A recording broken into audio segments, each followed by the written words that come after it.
the lighting and the volume are a little different today because I have baby Ava here, Sonia's granddaughter, and she's asleep on the floor. We want to keep her that way. So today's devotion comes out of one of the most unique chapters in Scripture. It comes from Psalm 119. Now this psalm has stanzas from letters of the Hebrew alphabet, and each verse of each stanza begins with a corresponding letter to that stanza. This stanza is from the Hebrew letter Samekh and runs from verse 113 through 120.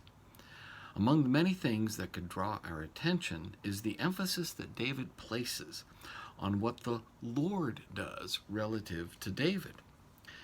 That it's the Lord who is David's hiding place, that it's the word of the Lord in which David hopes, that it's the promise of God that upholds David and gives him life and safety, and that it's the testimonies of God that David loves.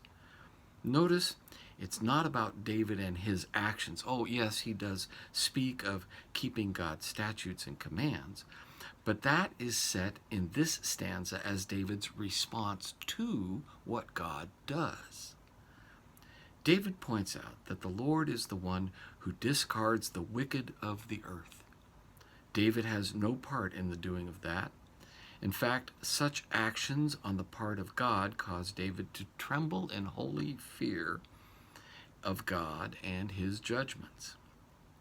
Let us, like David, find our hope and hiding place, our safety and holy fear based on God's care for us. And let us trust in him and not try and put ourselves in the place of God, who alone is the judge of all. Listen now to these verses and hear God's peace to you. It reads, I hate the double-minded, but I love your law. You are my hiding place and my shield. I hope in your word. Depart from me, you evildoers, that I may keep the commandments of my God. Uphold me according to your promise, that I may live, and let me not be put to shame in my hope. Hold me up, that I may be safe, and have regard for your statutes continually.